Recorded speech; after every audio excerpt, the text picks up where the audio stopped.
You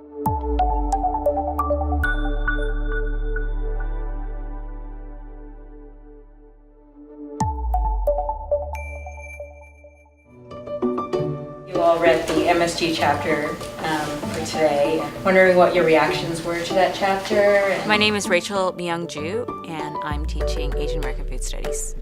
This week we're discussing questions around authenticity and the production of ideas around foreign food as being dubious or artificial or prone to causing stomach upset. So what the Koreans did, this is the story, they put in a big pot whatever they found in American bases, and then they mixed it with what they had on hand, which is basically kimchi.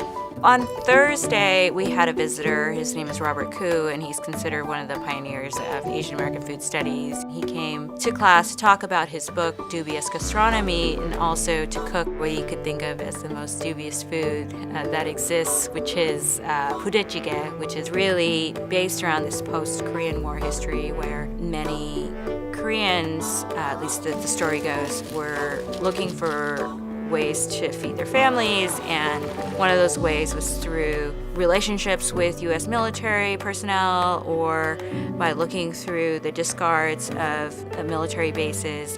In Korea, like middle-class families would go to restaurants that specialize in budae-jjigae. It was really cool seeing Robert Koo. We were reading his work and he came in and he cooked for us. It had Spam and like Vienna sausages and like just American cheese all thrown into like one pot. It was actually like a really good flavor.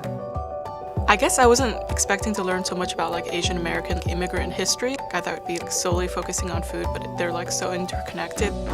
I think I'm probably gonna watch how my mom cooks more and more and try to like learn about my own food, because like I never really was into cooking before this class. I feel like I'll try to cook more with my own mother. Well, I'm hoping they get a sense that there is no such thing as food authenticity, that food cultures, like any other culture, is changing constantly, and to think about just having more of awareness of what goes into their bodies and how what they consume on a daily basis is really a product of history and of politics and social relationships.